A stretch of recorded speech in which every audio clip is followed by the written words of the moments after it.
अरे अरे ये तो मास्टर की छोकरी है मारी। ए, कोर्ट की तरफ वापस जा बेगैरत। फोक गोली मत चलाना। अदा खमीसो, अरे ये मास्टर की छोकरी फिर भाग रही है। इसे तो वैसे ही सुबह मरना है। देख देख बेगैरत को। छोड़, जा रही है तो जाने दे। यूं समझ ले कि हमने देखा ही नहीं। अदा खमीसा, गोली चलेगी। हम बेगैरत नहीं है मास्टर की तरफ।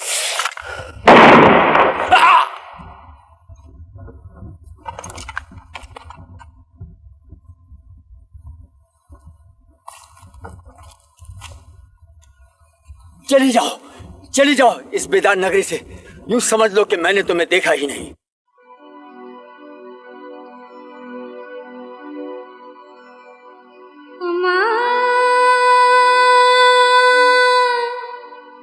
वो मुझे कार्य करके मारेंगे, वो मुझे कार्य करके मारेंगे।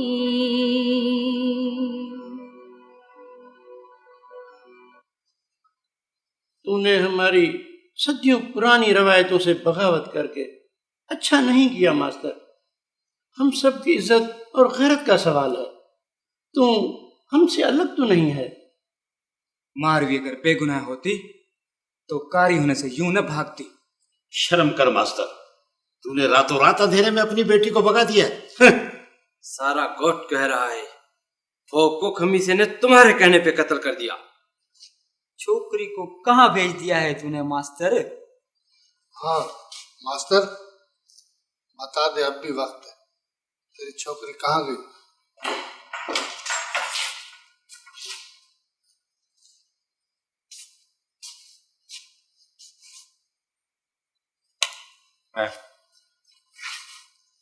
मैं उमर सुमरो। तुम लोग क्या करने आए? मारवी कहाँ है? अरे मैं पूछ रहा हूं, मारवी कहाँ है? मारवी कहाँ है? तू कौन होता है मारवी का पूछने वाला? मारवी मरेगी अच्छी है, तुझसे मतलब? देख साईं, माधवी का नाम मत ले। बहुत बर्दाश्त किया है हमने, बहुत हो चुकी बस। देखिए ऐसी बिल्कुल कोई ऐसी बात नहीं है। मारवी बिल्कुल बेगुनाह है, बेदाग और मासूम है।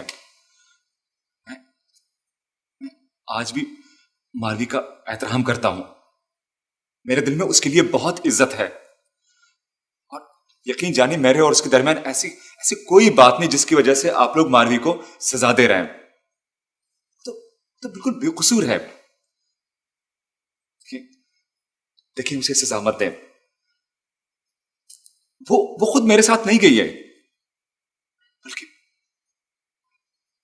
उसे जबरदस्ती उठा लिया गया था और वो वैसे ही साफ है जैसी आप लोगों के पास थी, वैसी बेदाग और मजबूत है।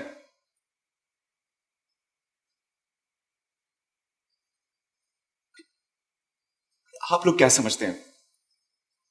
उसने तो आप लोगों की मोहब्बत की खातिर सब कुछ ठुकरा दिया। मुझे, मेरी मोहब्बत, दौलत, सब कुछ।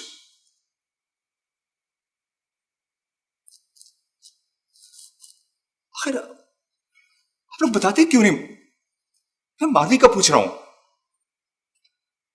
आप लोग क्यों चुप हैं?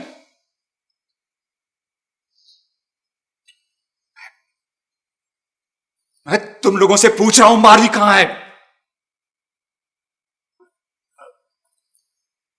मारवी चली गई। कहां? पता नहीं, बस कारी होने से मरना उसे कबूल नहीं किया और चली गई। लेकिन कहां चली गई वो? कहां चली गई? वो तो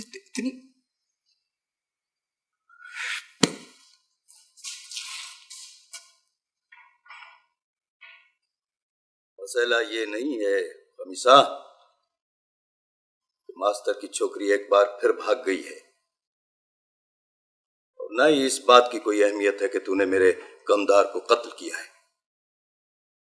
लेकिन जिस बात की मैं तुझे कभी भी माफी नहीं दे सकता वो ये है कि तूने मेरे हुक्म से बगावत की है, मेरे फैसले को मानने से इनकार किया है तूने। अरे अभी तो तेरे पेट में मेरे खिलाए हुए टुकड़े ताजा होंगे, फिर भी तूने इतनी हिम्मत की क्यों?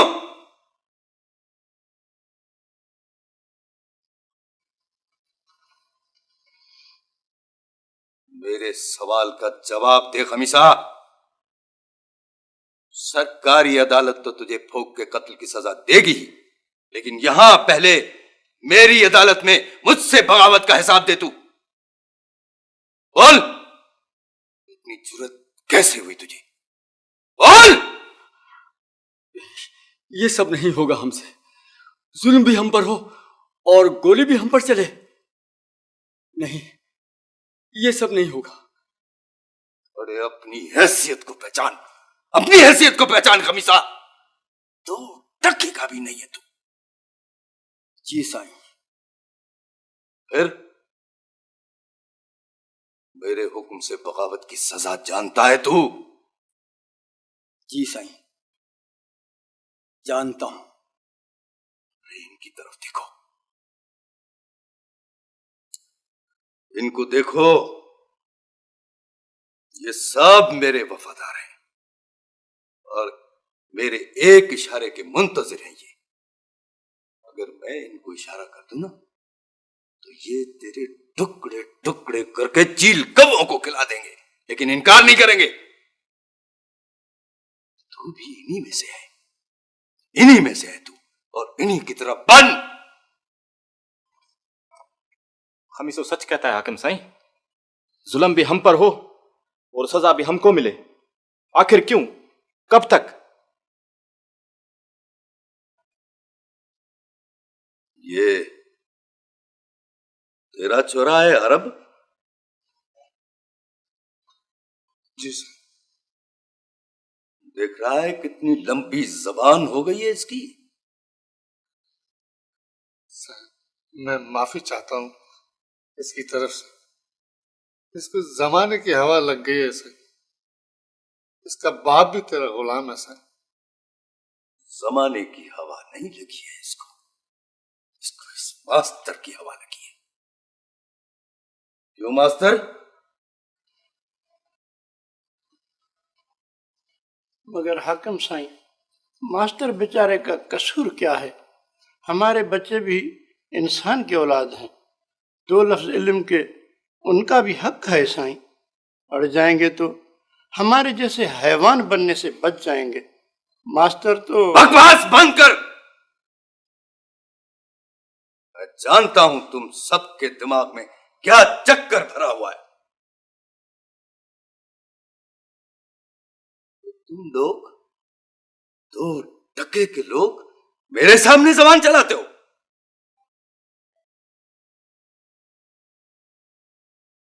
तुम्हें पता है, बोलती हुई जबान मुझे कभी पसंद नहीं है। कुत्ते जैसा वफादार जानवर भी अगर पागल होकर मालिक को काटने लगे ना तो दिल पर पत्थर रखकर उस पर भी गोली चलाना पड़ती है। थर से बाहर अगर जमाने की हवा बदल गई हो तो बदल जाए, लेकिन यहां पूरे थर के अंदर यहां की हवा न मेरे हुक्म के सिवा चल सकती है और न मेरी मर्जी के खिलाफ ये हवा भी जबान खोल सकती है।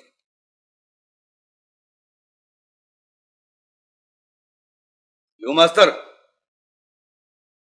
कहां भेज दिया है तुमने छोरी को? अरे सिंध की पूरी जमीन पर कोई ऐसी जगह है जहां आजकली का हाथ न पहुंचता हो? बोल, उठ, बता तूने किशोरी को कहां भेजा है? जमीन इंसान की पहुंच से बहुत गहरी है हाकिम साईं।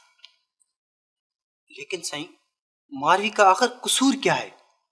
कल अगर कोई ताकतवर मेरी बहन को उठाकर ले जाए और मैं फरियादी न बनूं, उल्टा उसे गोली से मार दूं, उसे क्यों न मारूं जिसने उसे उठाया हो? अरे बकवास बंद कर थोड़ा।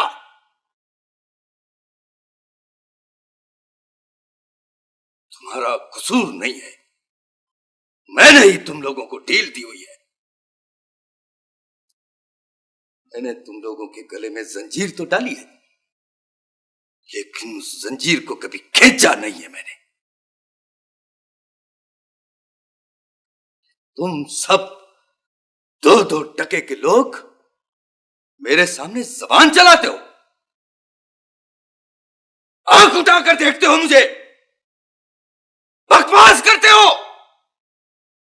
देखता हूं मैं, देखता हूं तुम में कितना दम है। हाकम साईं, इन सब का दिमाग चल गया साईं। हम तेरे जर खरीद गुलाम है साईं, हम तेरे जर खरीद गुलाम। हमारी क्या मजाल साईं जो हम तेरे सामने सर उठा सकें। बोल उनसे कहो कि मुझसे माफी मांगे, माफी मांगे ये सब मुझसे।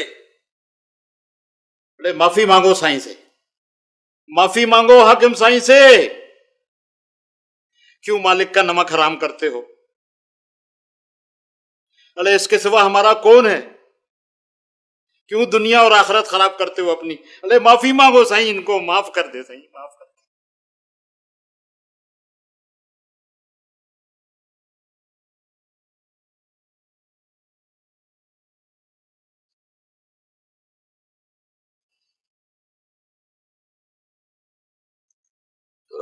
जी हाकिम साईं। सूबेदार मतारे खान को फोन करो। हाजिर साईं।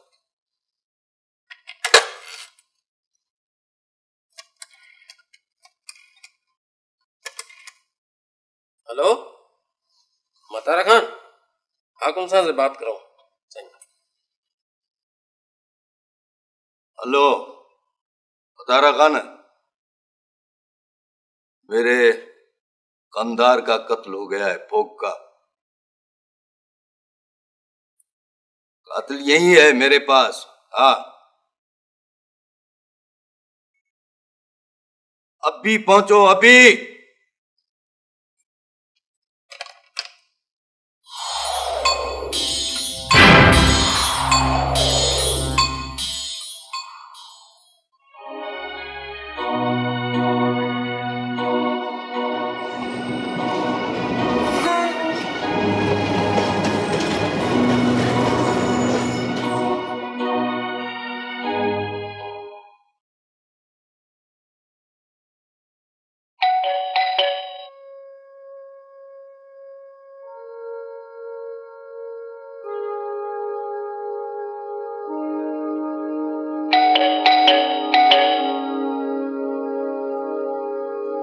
कौन है?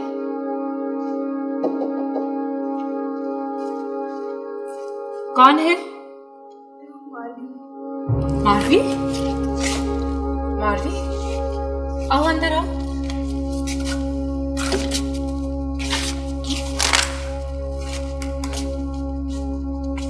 मारवी, मारवी, मारवी, मारवी। शदीद जहनी दबाव की वजह से ऐसा हुआ है, आप परेशान न हो। फिक्रमंदी की कोई बात नहीं, यूं भी मैंने इंजेक्शन लगा दिया है, सुबह देर तक सोती रहेंगी। बहुत बहुत शुक्रिया डॉक्टर साहब, आपको इतने बेवक्त तकलीफ दी।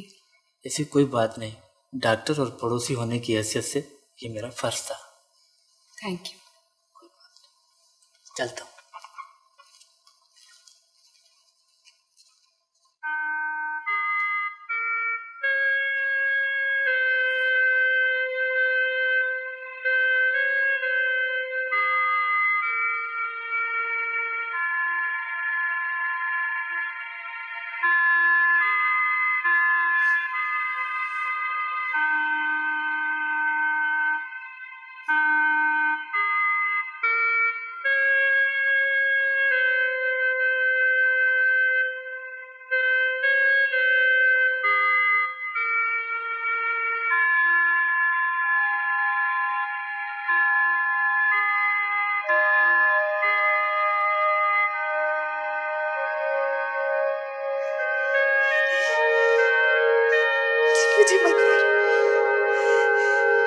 हूँ। मुझे मत मारो, मुझे मत मारो। क्या हुआ मारवी? मुझे मत मारो, क्या मैं हुआ? बेगुनाह हूँ। तुम्हें कोई नहीं मार रहा है मारवी, तुम बिल्कुल महफूज हो। मारवी आंखें खोलो, आंखें खोल करके तो देखो। मारवी तुम यहाँ हो मेरे पास, देखो मैं हूँ तुम्हारे साथ। क्या हुआ मारवी? वो लोग मुझे मार देंगे। कौन लोग मारवी? कौन लोग? हम नहीं जानती। नहीं जानने के बावजूद सब कुछ महसूस कर सकती हूँ। आपको कुछ नहीं पता, वो मेरे पीछे है। पता है जिंदगी तुम्हारे सामने।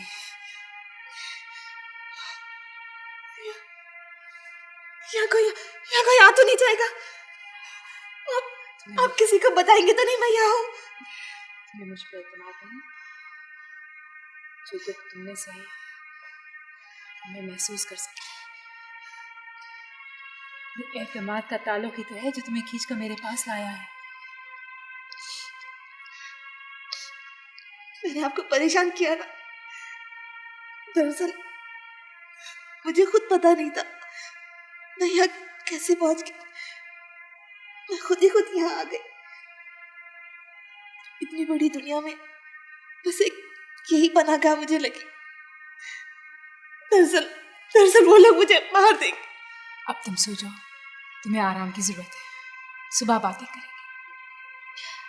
मेरी परेशानी की फिक्र मत करो, मुझे ही तो परेशान करना था ना तुमने। और कौन है तुम्हारा जिसे तुम परेशान करने आती हैं? हाँ बैठ। आप मुझे छोड़ के मत जाइए ना। मैं यही बैठी हूँ तुम्हारे पास, तुम बिल्कुल महफूज हो। आप बैठो, यहाँ कोई नहीं आएगा, तुम्हें कोई छू भी नहीं सकता। लाइट ऑफ मत कीजिएगा। आंखें बंद करना। शाबाश।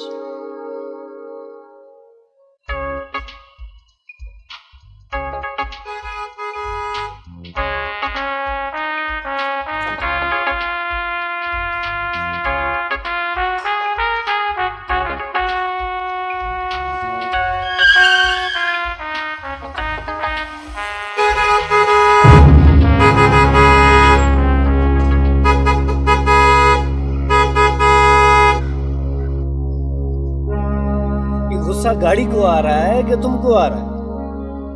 गुस्सा आप थूक ही दो, क्योंकि उस लड़की को तो बिरादरी वालों ने कारी करके मार दिया होगा, जिसकी वजह से तुम नाराज रहती हो मुझसे। क्या मतलब? वो लड़की थी ना, क्या नाम है उसका? हाँ, मारुई। उसको तो बिरादरी वालों ने कल गोली से उड़ा दिया होगा। भाई आखिर इतने दिन गैर मर्द के कब्जे में रही थी। चलो, न रहेगा बांस न बजेगी बांसुरी। अब तो हमसे सुलह कर ही लो। फिलहाल जल्दी मैं उठ जा रहा हूँ, वापस आके तुम्हें ले जाऊंगा हमेशा के लिए।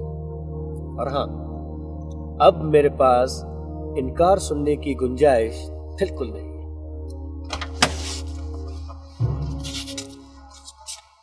हेलो, आशिक अली खान है? हेलो, मैं अली नवाज सुमरा बोल रहा हूं कराची से। हेलो हेलो, आवाज आ रही है मेरी? हेलो हेलो, क्या हो गया टेलीफोन? पता नहीं अब तक उसके साथ क्या हो चुका होगा।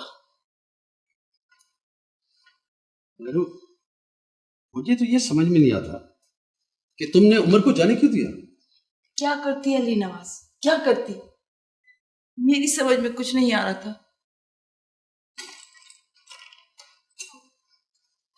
क्या बात है बेटा? वो लोग उसे मार देंगे अम्मा, वो मर जाएगी अम्मा। बाबा प्लीज आप उसे बचा रहे बाबा, वो माए से बाबा प्लीज। कौन बेटा, कौन मर जाएगा? किसकी बातें कर रही हो तुम? बाबा वो लोग मारवी को मार देंगे बाबा। मैं वादा करती हूँ आपके बेटे को कोई नुकसान नहीं पहुंचेगा बाबा, बस अब आप ही उसको बचा सकते हैं। प्लीज बाबा कुछ कीजिए। आखिर उसका कसूर क्या है? इतना जुल्म क्यों बाबा?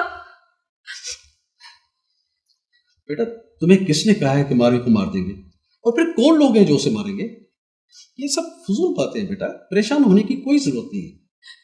नहीं बाबा, ये फजूल बात नहीं है, मुझे अकबर ने बताया। अब तक तो उसके साथ इतना कुछ हो चुका है, अब भी कुछ भी हो सकता है बाबा। मैं जानती हूँ बाबा कि वहां लड़की को कारी करके उसको मार देने की रस्म है। मैं जानती हूँ कि वो आपके लिए खतरा बन चुकी थी, लेकिन बाबा। कहो कहो, हम उसे मारना चाहते हैं? हाँ, क्या मतलब है तुम्हारा? मेरा मतलब ये नहीं है बाबा, मैं तो सिर्फ आपसे मदद मांग रही हूँ। एक इंसान होने की हैसियत से शायद वो जिंदा रहने के हकदार ना हो, मगर मेरी दोस्त की हैसियत से ही सही है। प्लीज बाबा, मैं सचमुच मर जाऊंगी। अगर उसे कुछ हुआ ना तो मैं बर्दाश्त नहीं कर सकूंगी। अरे नहीं बेटा, उसे कुछ नहीं होगा, तुम परेशान मत हो। मैं तुम्हें कह रहा हूं ना, उसे कुछ नहीं होगा। रिलैक्स बेटा, रिलैक्स। अम्मा, अम्मा मुझे सिर्फ लफ्जों की तसल्ली नहीं चाहिए। आप प्लीज पापा को कहे ना इनको कि कुछ करे। बेटा तुम फिक्र नहीं करो, मैं तो तुम्हारे साथ हूँ। तुम्हारी मारवी को कुछ नहीं होगा। टेलीफोन भी तो नहीं लग रहा। मैं तुम्हारे बाबा से कहूंगी कि फिर फोन करें। तुम रोना मत, फिक्र नहीं करना। आप लोग बस यूं ही तसल्लियां देते रहेंगे, यूं ही अपने अपने मफाद के सामने बेबस रहेंगे आप लोग। लेकिन मैं इससे ज्यादा बेबसी का कफन ओढ़कर जिंदा नहीं रह सकती हूँ। कुछ तो कर ही लूंगी मैं। कहाँ जा रही हो तुम? अब क्या करना चाहती हो? उस जर्नलिस्ट लड़की को बहुत फीड कर चुकी हो तुम। अब सिर्फ ये होना बाकी रह गया है कि जाकर पुलिस में रिपोर्ट करवा दो और हथकड़ियां लगा दो मुझे।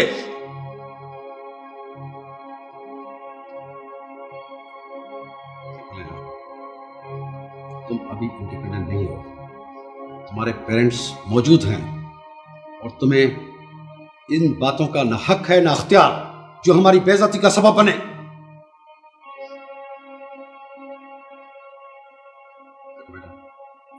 मैं जानता हूं कि मारवी तुम्हारी दोस्त है और मैं तुम्हें यकीन दिलाता हूं कि उसे कुछ नहीं होगा। और फिर बेटा, ये तो पुरानी जमाने की बातें हैं, अब ये रस्में दम तोड़ चुकी हैं। तुम तो एक पढ़ी लिखी हो, ऐसी बातें क्यों सोचती हो?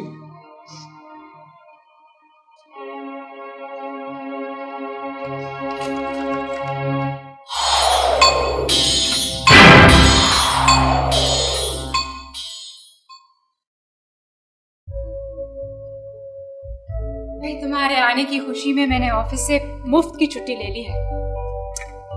मेरी कुकिंग पर हंसना मत, मैं बहुत फुहड़ औरत हूँ।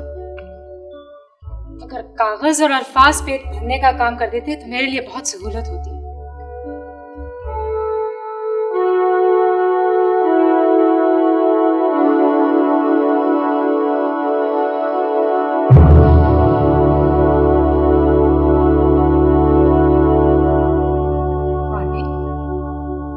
मारवी, कहाँ हो तुम?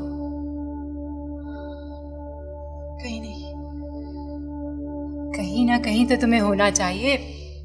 इस कुर्सी पर ही सही, मेरे सामने। लो, थोड़ा खाना खाओ। मुझे भूख नहीं है। क्या मतलब है भूख नहीं है? कुछ तो खा लो। देखो Marvi, don't be so full of self pity. खुद को अजियत देकर सेटिस्फैक्शन हासिल करने वालों में से मत बनो। तुम तन्हा नहीं हो, मैं तुम्हारे साथ हूं। We will fight to the last. लो, थोड़ा सा खाओ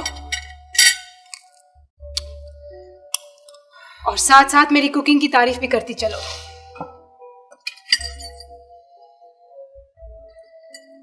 क्या बात है, तुम्हारी तबीयत ठीक नहीं है?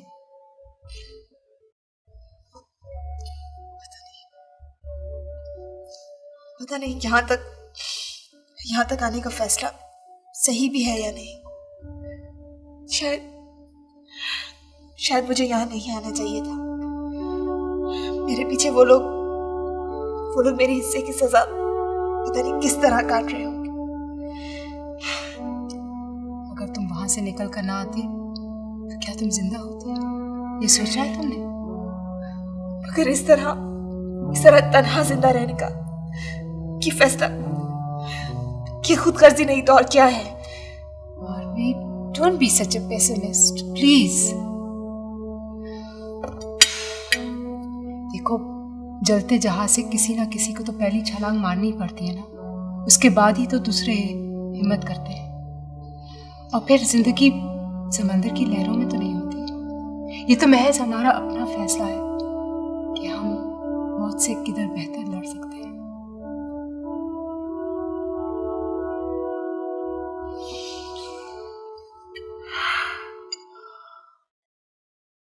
मेरी समझ में नहीं आ रहा है कि इन लोगों को क्या हो गया है। वो लोग जो कल तक हमारे सामने आंख उठाने की जुर्रत भी नहीं कर सकते थे, आज उनकी जबानें बोलने लगी हैं। और वो खमीसों की तो एक एक सांस मेरी इजाजत की मोहताज थी। उस शख्स ने मेरा हुक्म मानने से इनकार कर दिया। मैं जानता था कि आप कुछ भी नहीं कर सकते।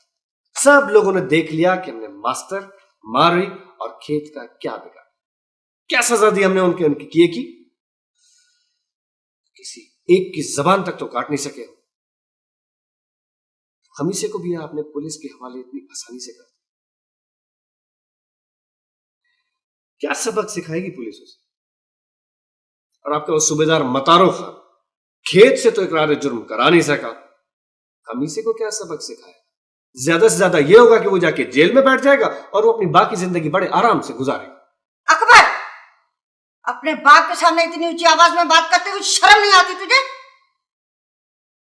मुझसे बोलने दो शहजादी। ये नहीं जानता कि जमाना कितना बदल गया है, उसकी चाल कितनी खतरनाक हो गई है। ये जमीन अब गुलामी का बीज बोने के काबिल ही नहीं रही। मेरे बाप दादा ने जो बोया था उसका फल मैं खा चुका, और अब मैं इसके बोए हुए का फल खा रहा हूं। नहीं बाबा साईं, नहीं, जमाना नहीं बदल रहा कि आप बूढ़े और कमजोर होते जा रहे हैं। और नहीं, जमीन भी वही है, लोग भी वही है। देखिए किसकी चाल खतरनाक हो, मेरी या जमाने की? तेरे बेटे को समझा दे शहजादी, जबरदस्ती गुलामी का बीज बोएगा तो बगावत उगाएगी।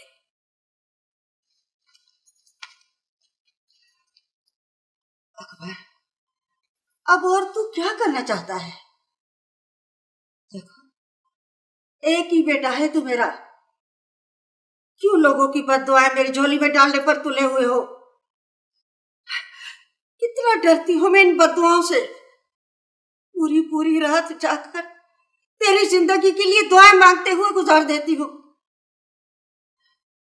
ठीक है, वो तुम्हारे गुलाम है, तू उनको झुका कर रख, लेकिन उनकी जिंदगियों से मत खेल अकबर।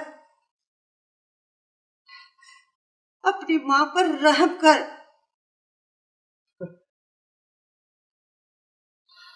अम्मा, आप तो हमेशा औरतों वाली बातें करते।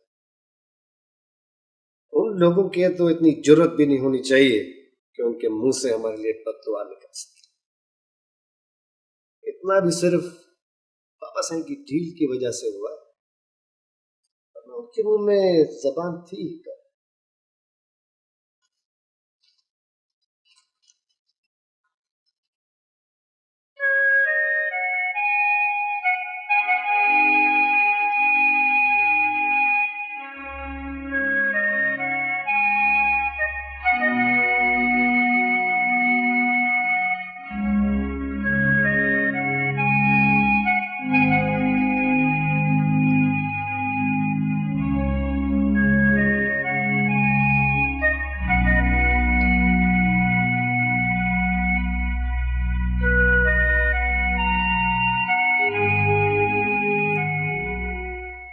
क्या सोच रही थी इतनी देर से?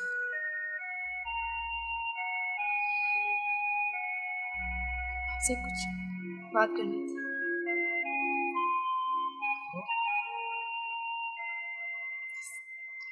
इस तवील और थका देने वाली जंग से मैं ज्यादा दिनों तक चुप कर नहीं बैठ सकती और ना ही खामोश रह सकती हूँ। फिर पता नहीं मैं क्या करना चाहती हूँ। किस तरह इस बंद गली से निकल सकती हूँ। ये सोच सोच कर मेरा दिमाग फटने लगता है। इतनी बेबसी कि हम एहतजाज भी नहीं कर सकते। ज्यादा से ज्यादा मौत से भागकर चुप कर कहीं बैठ सकते हैं और बस। लेकिन मुझे ये सब कबूल नहीं है। मेरा बूढ़ा बाप वो तो अब तक लड़ कर मर रहा होगा और खेत तो पता नहीं। लड़ना चाहती हूँ इसी लम्हे की तुम्हें मुंतजर थी। यही चाहती थी मैं कि तुम बोल उठो, कह दो कि मुझे ये सब कबूल नहीं है, मैं लड़ना चाहती हूँ। लेकिन किस तरह? कौन हो सकता है?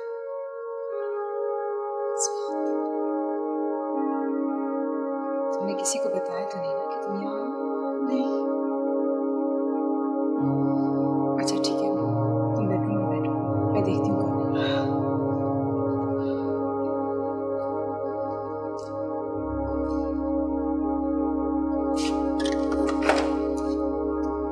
लैला, तुम इस वक्त? आओ अंदर। खैरियत? तुम ठीक तो हो ना? कुछ परेशान लग रही हो? मैं बहुत जल्दी में हूँ, चुप कर आई हूँ, बस खड़े खड़े। हाँ, मुझे मालूम है कि तुम पर पाबंदी लगा दी गई होगी मुझसे मिलने पर। ये तो होना था ना, लेकिन फिर भी 2 मिनट के लिए तो अंदर आओ। आओ बैठो।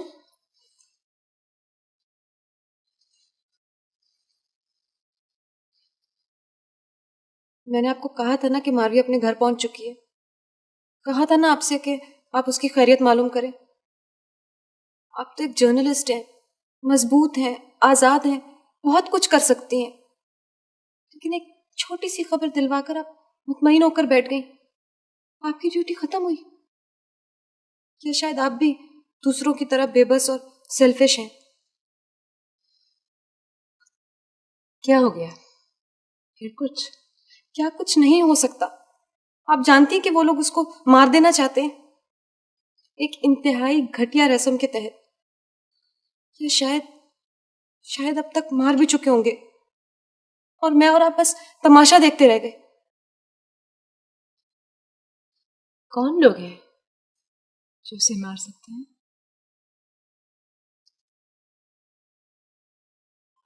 देखो खूबसूरत लड़की, तुम्हारी ये खामोशी ही मेरी बेबसी का सबब बनी रही है।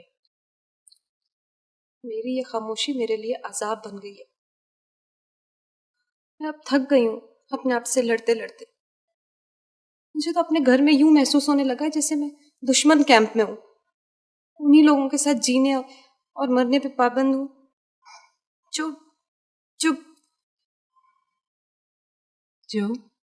बोलो ना, आगे क्या कहने वाली थी? मुझे अपने घर वालों के वजूद से मारवी के खून की बू आने लगी है। ये बहुत पेनफुल एक्सपीरियंस है मिस अहमद, अपना घर इंसान को एक कत्लगाह महसूस होने लगे। फिर भला इस दुनिया में ऐसी कौन सी जगह बचती है जिसे इंसान अपनी पनाहगाह कह सके? पनाहगाह इंसान के अंदर होती है, बाहर नहीं। अगर पनाहगाह इंसान के अंदर ना होती तो इंसान कब का सच्चाई से बिछड़ चुका होता। तुम खुश नसीब हो कि तुम्हारा ज़मीर अब तक जिंदा है। आप प्लीज कुछ कीजिए ना, मुझे यकीन है कि आप बहुत कुछ कर सकते हैं। प्लीज आप। तुम्हारी तसल्ली के लिए बता दूं कि मावी जिंदा है और इसी शहर में है और बिल्कुल महफूज है। कहाँ है वो? क्या आपको यकीन है? आप क्या उससे मिली हैं? देखा है आपने उसको? कैसी है वो? बिल्कुल ठीक है, मैं तुम्हें उसे मिलवाऊंगी, लेकिन कुछ दिन ठहर जाओ। कुछ ऐसे प्रॉब्लम्स हैं। उसने मुझे तो अपने पहुंचने की इत्तला नहीं की। क्यों? क्या वो मुझे कसूरवार समझती है? क्या वो समझती है कि इस तमाम साजिश के पीछे मेरा भी हाथ है? मैंने तुमसे कहा ना कि कुछ ऐसे प्रॉब्लम्स हैं कि वो तुमसे नहीं मिल सकती फिलहाल। तुम घर जाओ, सब कुछ ठीक हो जाएगा। यूं छुप कर बाहर निकलना तुम्हारे लिए मुसीबत बन सकता है। तुम्हारे पास गाड़ी है या मैं छोड़ आऊं? आप सच बोल रही है ना? लैला, क्या इतना बड़ा झूठ बोला जा सकता है? अच्छा, फिर मैं चलूं? ठीक है, तुम अपना ख्याल रखना, सब कुछ ठीक हो जाएगा।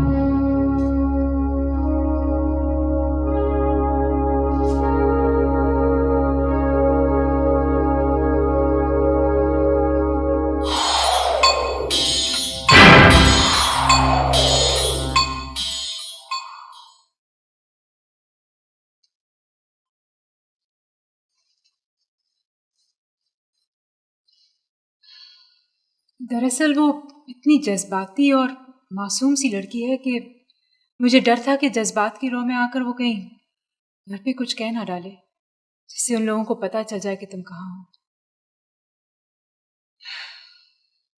मैं समझती हूँ। हमें कभी कभी दुश्मन के कैंप में दोस्त मिलते हैं, वही दोस्त ज्यादा सच्चे और मुखलिस होते हैं, क्योंकि हर लम्हे वो हमारी खातिर हमारे दुश्मन की आजमाइश में रहते हैं।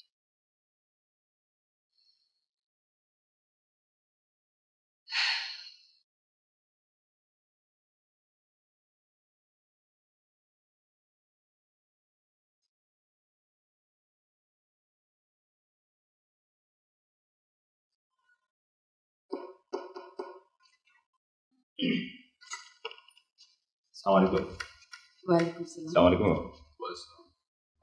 शुक्र है बेटा तुम आ गए। हाँ माँ, मुझे आए भाई काफी टाइम हो गया। मैं तुम्हारा ही इंतजार कर रही थी। सॉरी, आते आते देर हो गई मुझे। वैसे थैंक्स माँ, आपने मेरी बहुत मदद की। वैसे वहाँ सब खैरियत है ना? हाँ सब ठीक था, मगर मारवी कत्ल किए जाने से चंद घंटे पहले वहां से निकल गई थी। व्हाट? क्या मतलब है? और वहां से निकल गई? कहाँ चली गई? पता नहीं बाप, अलबत्ता मौत के पंजों से निकल गई है वो। Thank God. अच्छा माँ, मैं रेस्ट करना चाहता हूँ।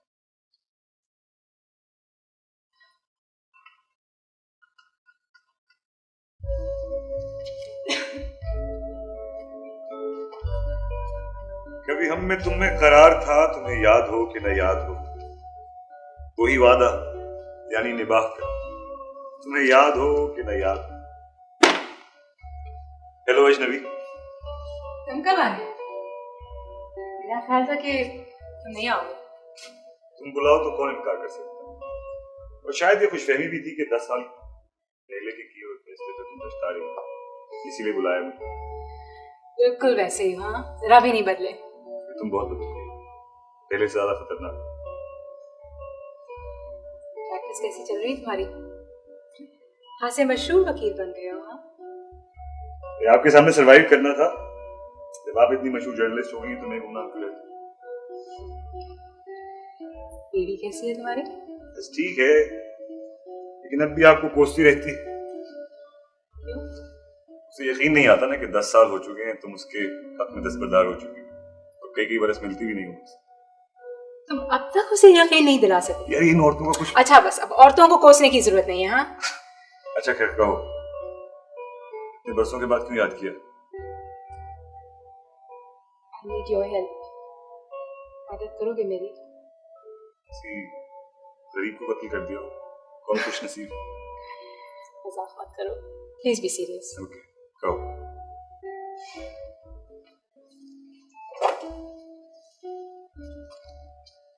एक लड़की के अगवा का केस है, उससे बहुत करीबी ताल्लुक है उसका। ये तफसील से उसका बयान है कि पुलिस भी उससे लेने को तैयार नहीं है। ये मामला मेरे लिए मौत और जिंदगी का सवाल बन गया है।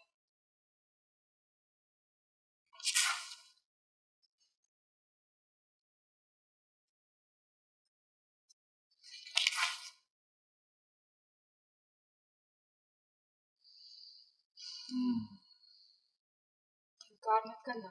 नहीं, इनकार करना तो तुम्हारा शेवा है। वैसे लड़की कहाँ है? मेरे पास।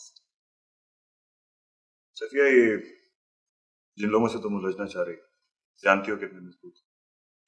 जानती हो, इसीलिए तो तुम्हारी मदद मांग रही हूं। एक ऐसा आदमी जो कि आजमाइशों से खौफजदा होकर बीच राह में छोड़कर ना चला जाए। ये भी तो हो सकता है कि ये बेचारी लड़की अदालत से मिलने वाली तारीखों के दिन गिन गिन कर बूढ़ी हो जाए और फैसला।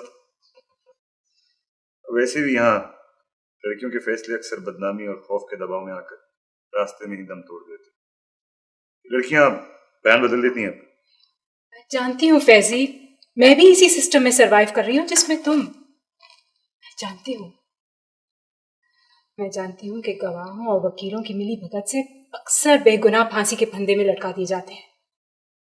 मैं जानती हूँ कि लड़कियों पर होने वाली ज्यादतियों के मुकदमे अदालत में ही वकीलों का सवालों के सामने दम तोड़ देते हैं। लेकिन फिर भी फैजी, फिर भी एक कोशिश और सही। क्या मालूम ये लड़की इंसाफ तक पहुंच जाए।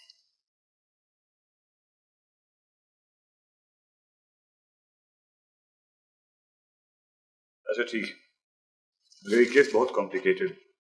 केस तो सीधा साधा सा है फैजी, कॉम्प्लिकेशंस क्या है? हाँ, ये मानती हूँ कि रिस्की जरूर है, लेकिन ये रिस्की रास्ते का पत्थर बन गया जिसको हटाने के लिए मैं तुम्हारी मदद मांग रही हूँ। सबसे पहले तो इस लड़के, क्या नाम है इसका, खेत, इसको निकालने के लिए कुछ करना पड़ेगा। एनीवेज, मैं ये केस लेने को तैयार हूं, तुम्हारी वजह से भी और अपने ज़मीर की वजह से। अब खुश हो? अच्छा, मैं चलता हूं। Thank you Faizi.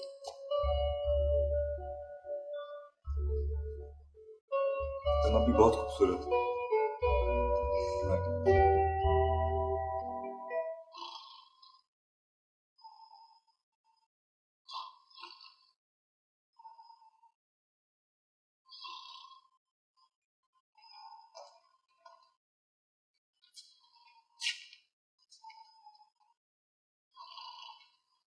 कितनी सदियों से सो रहे हैं? साई, साई, क्या है? क्या है? थानेदार साहब, थानेदार साहब, क्या है? क्या क्या? सॉरी, आपको जहमत तो होगी मगर कागजात को देखिए।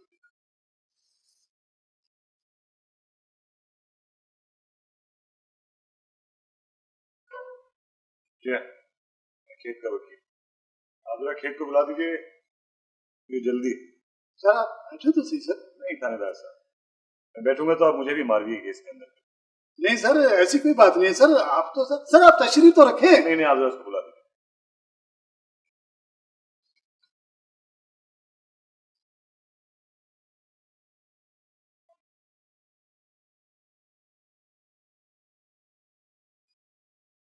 क्या बात है थानेदार साहब, लॉकअप की चाबी गुम हो गई? सर दरअसल बात यह है कि उस छोकरी की आज सुबह तबीयत खराब हो गई और सर हमने उसी वक्त उसको करीबी अस्पताल में भेज दिया था और सर उसको वहां दिल का दौरा पड़ा और वो सर मर गया।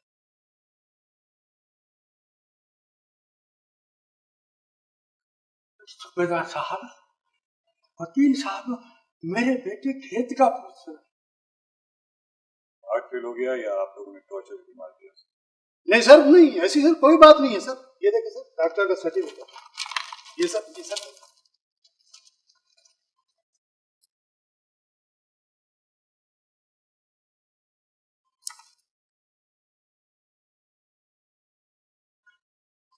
सूबेदार साहब, मेरा बेटा खेत। उसी की तो बात हो रही है। उसको दिल का दौरा पड़ा था और मर गया। उसकी लाश आने वाली है।